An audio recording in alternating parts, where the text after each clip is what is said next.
салом тамошобинони азиз, дар ана ҳамин бино як зани қаҳрамон зиндагӣ мекунад. ман фикр мекунам дар саросари тоҷикистон ҳатто як нафарро пайдо кардан душвор аст ки ин занро нашиносад, дӯст надорад ва ҳурмату эҳтиром накунад. имрӯз ин зан ҷашни милод дорад ва мо омадем ки ин зани табаррукро ки яке аз сутунҳои устувори санъати тоҷик мебошад, аз номи шумо, аз номи кулли тамошобинони сомонаи Оила TG бо ҷашни милодаш муборакбод бигӯем ва аз ҳаёти имрӯзааш, аз розу ниёзҳои зиндагиаш огоҳ шавем. мехоҳед бидонед ки ин зани муборак чӣ рӯзу рӯзгоре дорад? пас моро ҳамроҳӣ кунед.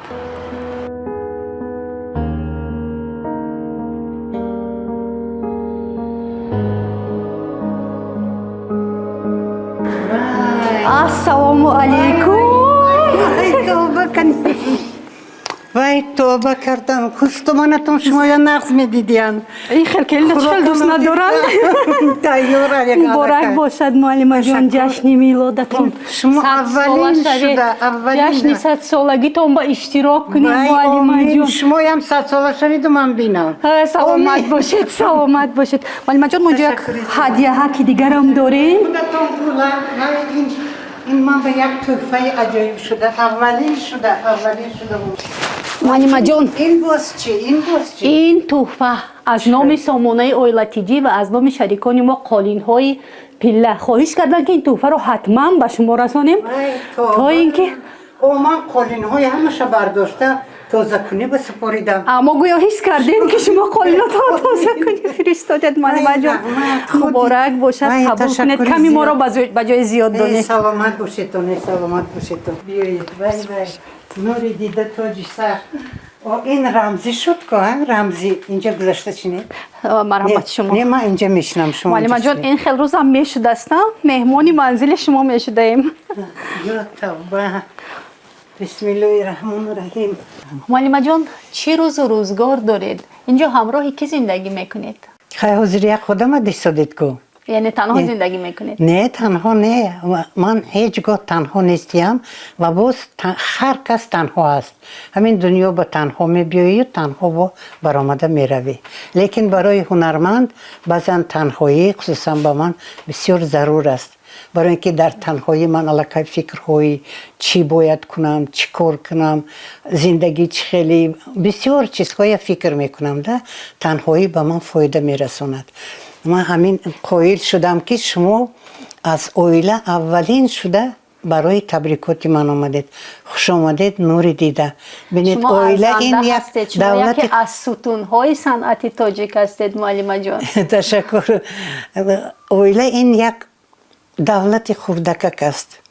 و ببینید امروز همین دولت خردکک، همین مجله که شمایان کار میکنید اویلا، اینقدر چیزهای نغز می نویسید، اینقدر درباره حیات زندگی، اگر هیچ چیز آدم نداند، اگر همین تنها کتاب نه، حتی همین روزنامه خواند، اگر از همه چیز دنیا حتی گفتن ممکن است، نه اینکه زندگی هر یک شخص آدم با خبر می شود. جایش میبیاد که الهام میبیاد میخوانم، جایش میبیاد که وقتی که چیزهای غم انگیز برای مادران، برای زنان، برای کودکان، این خیلی چیزهایی هم میشود که تقدیر آنها بسیار همین شکست خوردگی، البته وای به غم میکشیم و میگوییم که خدا الهینم همه این چیزهای ناپاک پسی سر شود. شما هنوزم در تئاتر با فعالیت ایجادی مشغول هستین یا که دولت پیری میرانید؟ نه، من از تئاتر هیچگاه بیرون نرفتیم.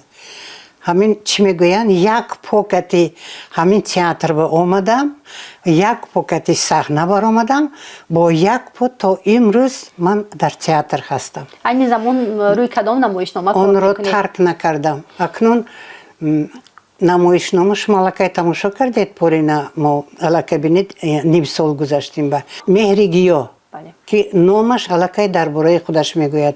اینم باشد همکورسی من تورخان احمدخانوف نوشتگی، اونجا من چون رژیسور اشتراک کردم همراهشون و تورخان گفت که اکنون نقش اساسی خودت بازی میکنه، یعنی دایه، مادر، من با جان و دل راضی شدم و این نقش بازی کردم.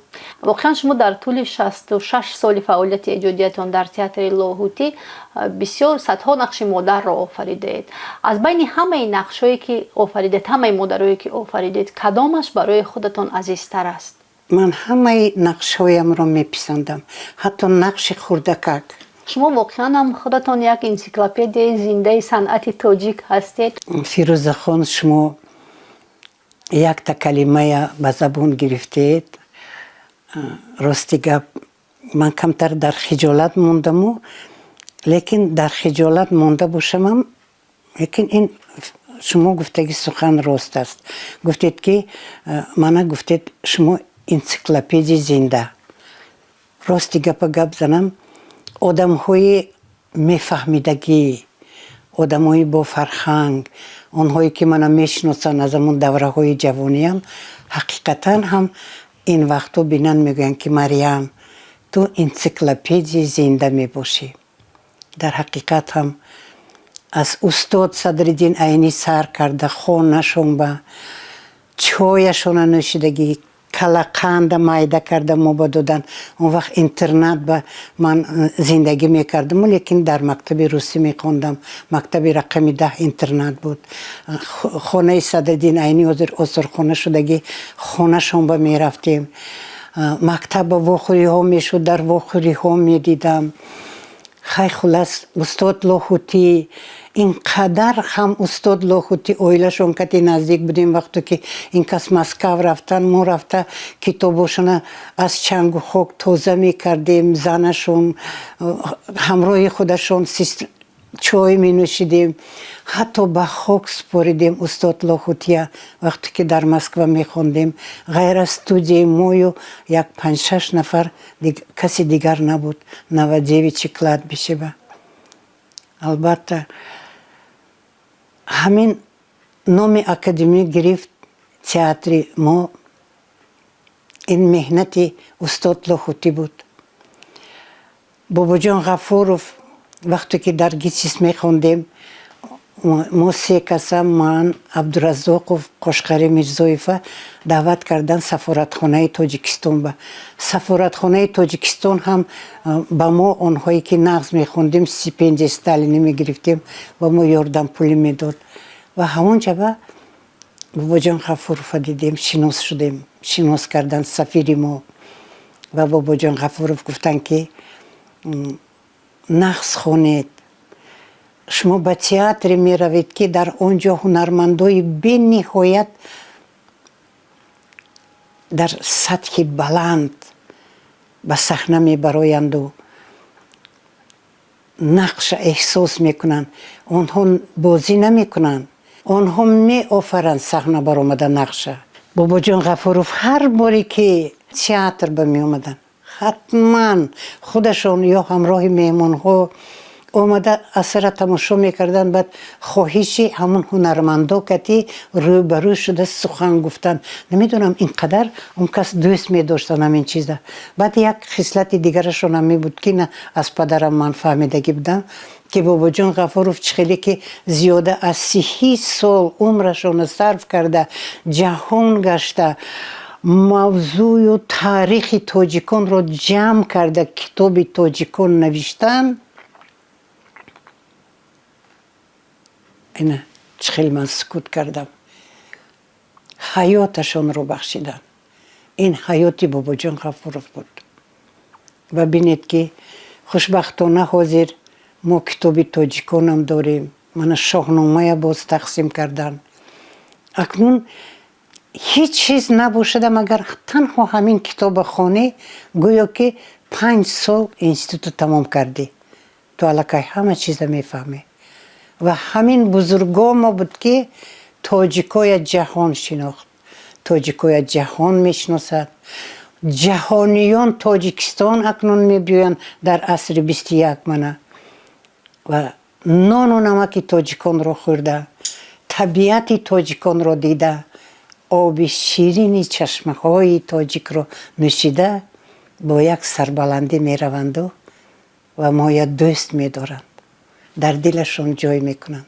از استاد میرزا ترسونزاده یگان پندشان، نصیحتشان، یگان لحظه عجیبی که در خاطرتان مانده است میتونید توصیف کنید؟ لحظه ها به حد زیاد هستند، برای اینکه همونطور که مسکو به می اومدن ما هیئت کردی یا که سیزد و پلنوم میشد، منم اون وقت اشتراک میکردم. بعد علاقه دوستاشون رسول غمزاتوف علاقه پیشواز میگرفت، چنگیز ایتماتوف پسر خوندشون بود و اینها دوستای بسیار نزدیک بودن و باره ما فیلم کتی باز هم روزهای فرهنگی در لنینگراد شد، حسن عرباکش کتی رفتیم، پویست کتی کراسنه استریلا بود، از وای مسکو میشنیم لنینگراد با میرسی. بعد همونجا با دوستاشون کتی بریس الکسیس کیمیاگر بعد من گفتن که مریم ти сиди с этими великими людьми. من شرم میکردم ده که نزدی وی ها بشتن. بعد کیمیاگرف گفت که نه اینجا بشین گوش کن، اینها بین اینها چه خیلی دوستی دارن بین خودشون، یک روز نه یک روز بعد یادی تو به این چیزا میبیاد و همین خیلی دیگرها برآمدن که استاد ششتنو.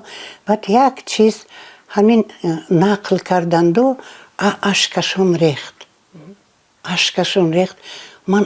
من عموما خوش آمد گفتن و این خیلی تعریف کردن این نمیپسندم من. بعد یک بار من گفتم که استاد شما بزرگ هستید، زیق نشوید، خفه نشوید. بینید اکام خیلی کلمه های گفتم که و یا هم تو دستم گرفتند و گفتن که مایرم جان دخترم، من بزرگ نیم، خلق من بزرگ است. من گفتن خاکی پای خلقم می شوم. قالین های پیله، قالین های شاهانه برای زینت کاشانه شما. تلفن برای فرمایش 93 511 8008.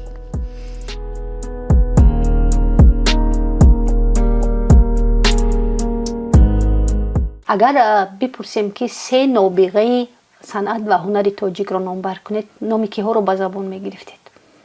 از هنرمندان عموما سالهای پیش نابغه ها خیلی زیاد بودن. نابغه های اولین از بین آنهایی بودن که آنها مکتب نخونده، هنری من خیلی بلندی که خیلی که ما در مسکو خوندیم اینا نداشته، علاقه طبیعتاً صاحب هنر بلند بودن. این محمد جان قاسموف، اصلی برخانوف، توفه اپا فاضل و صوفی تویبوی و توتی غفور و بعد جورایوف. خب 3 فیلم بهترین تاجیک فیلم از نگاه شما و 3 نمایشنامه بهترینی که در صحنه تاجیک به صحنه گذاشته شده است؟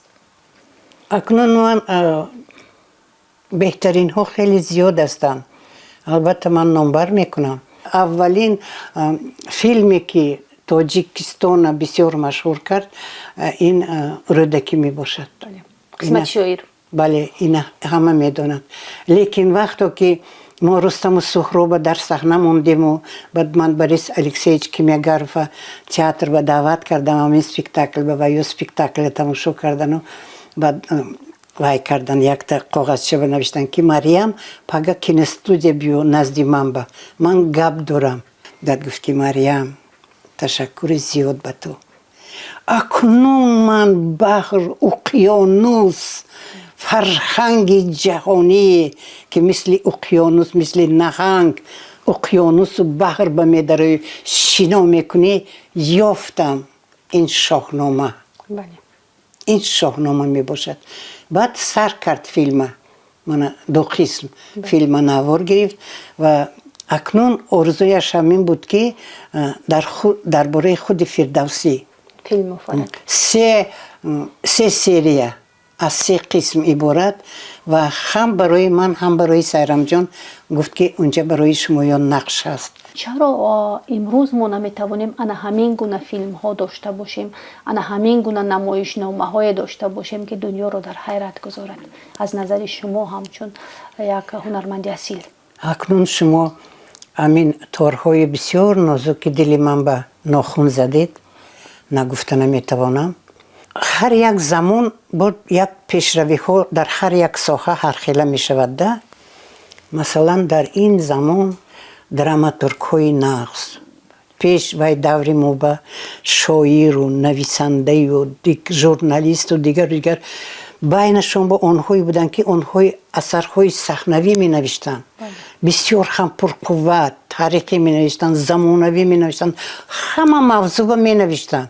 мо ҳатман гирифта саҳнаба албатта кор мекардем, лекин бинед ки вақто ки асара амин ғани абдулло фақат барои театр навишт, файзулло ансорӣ, султон сафаров, ҳами амин драматургои гуфтагим асарҳояшон ба нақши асосӣ ман баромад мекардам. ҳамкорӣ бисёр наздики драматургҳо бо акнун бинед се чиз: драматургия, режиссура, ҳунарманди навз. вай даври мо ба драматургия гуфтам, режиссёрҳоя таклиф мекарданд, аз дигар мамлакатҳо меомаданд, беҳтарин асарҳоя мемонданд. ин пешравӣ буд. албатта худи моям коргардонои бисёр нағз доштем. шамси қиёмов, раҳматуллоев, асли бурхонов, ино ҳам ҳунарманд буданд, ҳам саҳна ба асар мемонданд. бо шамси қиёмов асар менавишт. худи шумо ҳамчун агар коргардон мебудед ва дар бораи Марьям Исоева як филм таҳия мекардед, номи он филмро чӣ мегузоштед? як филм не, сериал бояд бошад. агар дар бораи ман пайдо шавад одаме ки вай нависадагар, сериал буданаш дар кор. ки аз ҳамон давраҳо ман ба ин сину сол расидаму дар як ҷо мегӯянд дарахт як ҷо месабзад, ҳама чиз ба тоқат кардам. гушнагӣ, ташнагӣ, маоши кам, дигар хорӣ, зорӣ, хеле зиндагӣ ҳама хел аст, лекин ҳамаш ба тоб овардам. якта сценария навиштам дар бораи муаллима, муаллимаи забони адабиёт, лекин солҳои ҷанг, ёдатон бошад агар аз Ленинград блокада шудагӣ буд ку, ҳамон вақт ҳунармандо омаданд, муаллимаҳо омаданд, дигарҳо омаданд Тоҷикистон ба ҳатто кӯдакое оварданд, сағирамондагия, ҳамин оилаҳои тоҷик кӯдакое гирифта мисли фарзандӣ.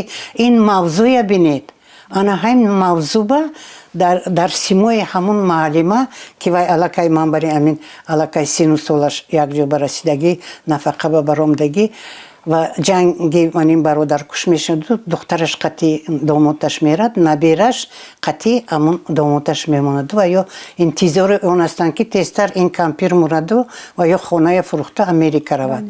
акнун инҷа Тоҷикистона нишон метиҳанд, ҷавонҳои тоҷик, студентҳое ки ин эҳтиром мекунанд. аку ина вай сценария ҳамин қадар олиҷаноб навишта шудагӣ ки ман намедонам ҳайкал гузоштан дар кор. ягон каса наёфтем ки мо ба маблағ ҷудо кунаду. яке аз камбудиҳои мо дар он аст ки ҳарчанд ки ҷаноби олӣ бисёр ғамхорӣ мекунанд, театрҳо сохта мешавад, тараққиёт, китобхонаҳо, дигару дигар чизҳо, лекин ҳамин маблағи ҳунарманд хеле кам аст. ниҳоят онҳое ки менависанд мегӯянд ки мо ҳатто вай навиштагӣ ҳамон пуле ки мегирем коғазпулӣ намешавад, ҳаққи қалам. хайку ман рости гапа гап мезанам да, барои ин ки ваё худашон гап зада наметонанд. ман бояд ман модар ҳастам, ман модари ҳамаи ҳамин шоиру нависандаю ҳунарманду дигару умуман мардуме ки эҷод мекунад. аз назари худатон аз насли нави ҳунармандои тоҷик кӣ метавонад ҷойгузини Марьям Исоева бошад? акнун ман дар бораи худам ҳақ надорам худамро таъриф кунам, лекин як бор як воқеа шуд. аз пеша бинои цика компартия мегуфтем, ҳамонҷа пиёда се кас мо рафсода будем ки ду кас баъд дигар тарафту, як худам тарафи театри Маяковский рафтам. баъд се кас омасодиян ҷавонмардои амхел қаду қоматашон баланди басиб, ҳозир гӯё ки вайҳои дида истодам. баъд наздик шуданду ҳамашон ассалому алайкум. муаллима гуфтам хеле ва алайкум ассалом. баъд якташ гуфт ки шумо мана нашинохтед ме? шумо мана нашинохтед? баъд ваё ҳайрон шуда ман нигоҳ кардам. ман гуфтам хай канӣ шиносонед, шумо гӯед ки кай, дар куҷо, дар кадом ҳолат ман шуморо дидагӣ. баъд гуфт ки хай якта калимае гуфт ки ман гуфтам калхози фалон, баъди барномаи фалон, сари дастархон, ана ҳамин чизҳоя номбар кардам ки بعد یکی از آنها گفت که تو خودت کی مایرام ایسویوا توی شناسد مایرام ایسویوا یا ما باید شناسیم گفتن که دیگه مریم دیگر نمیشد مریم یک تو مریم دیگر نمیشد واقعا هم درست گفتن همه خیلی سخن من شنویدم لیکن در قطار این همین گفتنی هستم که اینقدر کودک‌ها تولد میشوند با نام من میمانند با میشود که از دور و نزدیک آمده من خبر میکنند وقتی که گهواره بندان میشن یا که نام من گذاشتگی میگن آمده دعا تید برای همین مریم بسیار شدگی حاضر من خواستم دانم که از نسل جوان از هنرمندای جوان از اکتریسه های جوان هنری کی را شما میپسندید؟ من جدا کردن نمیخواهم من هنری یکم درجه من چی میپسندم انتظام میپسندم انتظام و مهنت اگر هنرمند انتظام داشته باشد و حتی طبیعتاً و هم خیلی جاذبه‌ناک تولد شود هنرش باشد اگر استادانی ما میگفتن که 99% مهنت بودنش در کار من برای همین هم وقتی که ما نقش میگرفتیم وقتی که این تئاتر به داخل شدیم ما فقط آمده مشق به نه شبانه آمده خودمون مشق میکردیم اگر امروز برای شما همین خیلی امکانیت فراهم بیارند آیا میتوانستید یک برای کودکان برای نورسان یک مکتب هنری تشکیل کنید جوانه اکنون من امروز باید یک فکری دیگر دارم فکری من بسیار در تشویش هستم برای جوان دختران خانه در شوی آنها روزگار داری آنها من همین فکر سالهای پیشینم داشتم میخواستم در نزد کمیته صلح همراه کمیته زنها یک جا شده انا همین یک برنامه عجیب تشکیل کنیم که ما وای برنامه به انا همین چیزهای تربیوی انا همین تربیه کنیم یعنی که برای اینکه بسیار وقت جوانان که من صحبت میکنم سوال میپرسم بعد خفه نمیشم از آنها برای آنها نه بابای بیبیشون یاد دادین نه پدر و مادرشون یاد دادین نه مکتب و معلمه برای چی؟ شاید برای اینکه خود آنها نمیدانند این آداب و این رفتار و این گفتار و این همه این روزگار داری این کودک زیبایی که در رقص میبینید کی است؟ این مایرام جان این عکس شما است من پسرچه با مانم با پسرچه خیلی مانم اینجا من 8 ماهه دیدید اسپانک پوشیدگی حتی این خیلی بعد میدونید من خیلی خصلت داشتیم بسیار بسیار من مریض کسل میشدیم مریض میشدیم و گهواره به خوب نرفتگی من مادر جانم انمین بند دلشان با مانده خودشون گهواره کرده ان خیلی گهواره جمیده انا همین بند دلشون به کلان کردگی برای همین عزیز دل تمام مردم شده ممکن شاید این هم سبب شدگی باشه پدر و مادرتون ده پدر جانم اکنون یک شخصی بودن که چند زبان‌های میدونستند و میخوندند و سوادی بلند داشتند بعد از همین دهقانی سر کرده تا کارگر سیاست دولتی همه جا با کار کردگی یگان سوالی نبود که من نتیم و پدر جانم من به جواب نگوید برای همین هم خواندن من یکو تربیه‌ای که گرفتم از پدرم و از مادر جانم یعنی مکتب زندگی آداب از مادر کلانم از بیبی کلانم اوچه زیاده اوچه خال بیبی این اوچه های من هم طبیب بودگی و هم دایه یک روز من از پدرم پرسیدم که دادو جان اگر دوره سویتی نمیشد و همون دوره قدیم میشد فیادالیسم بعد من کی میشدم پدرم تبسم کردن و گفتن یک سوالای میابی که یک قیامت تو کی میشدی؟ تو یا دایه میشدی هم دایه میشدی هم طبیب میشدی پند پدر و یک پند مادرتان که هیچ وقت از یادتون نمیرود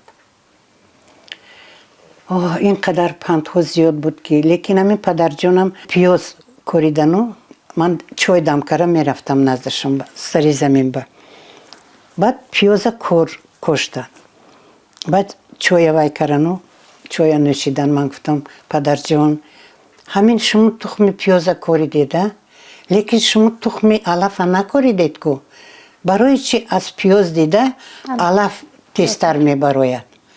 پدرم چویا نوشیدند و گفتن اوه دخترم این میدونی این فلسفه بسیار کلان است. برای اینکه گفتن همه چیز در دنیا دشمن دارد. انمین پیاز میکوریم انوای علف دشمن. انمین دشمنی که برآمد پگه مادر جانت کتی من آب میمونم وای که پیاز برآمد علف از وای تیزتر میبراید. شما تیز از ریشش گرفته یک جا با جمع میکنید. همه چیز درخت و دشمن دارد. اکو درباره آدم حاجتی گفتن هم نه. خود شما هم دشمن دارید؟ من حتی پیش بسیار منطق می شدم لیکن اوزر من خرسند هستم. برای چی؟ همین دشمنان فهمیدن نفهمیدن من پرقوت کردن. وقتی که من خارجه می رفتم اینقدر با اسپیکتاکل ها و چیز ها برآمد ها و خوری ها دولت ها می دیدم. محمود جانم بسیار خارجه با می رفت. بعد از اونجا می اومدم علاقه اسپیکتاکل نو می موندن نقش نو می دادن من با. بعد وقتی که می دیدم که انم خیلی دشمنی گری بعد فکر می کردم ای بیچاره اینها. میگویند رقابت در دنیای هنر بسیار شدید است. رقیب شما در دنیای هنر کی بود یا کی هست؟ من گفتنی نیست یا من فکر میکنم که آنهایی که انم خیلی بخیلی میکنن رقیبی میکنن چیز میکنن آنها بسیار بدبخت هستند. بعد اخیر این عذاب سر خود آنها بمیرود.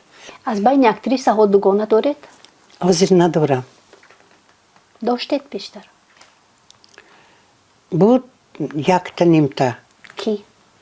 یکم حاضر گفتم ولی در حیات نیست یا خصوصا همین کووید وای توبه من گفتم که ای خدا این شاعر و نویسنده و من همسایه های ما گویا که همین سیل اومده گرفته برد. انا همین خیل شد. هم اتفاق نویسنده ها هم بستکار و خصوصا همین تئاتر مشرب وقتی که دیرکتور بودن بسیار کاری نقص کردن. یکی از کارهای نقصش استودیا شدن. یک 14-16 نفر استودنت ها حاضر پره همون ها تئاتر با در همه اسپیکتاکل ها برآمد میکنن. یعنی که این حاصل مهنت ما همونا بایم و تربیه کردیم. حاضر من تمام اسپیکتاکل ها با اونها برآمد میکند.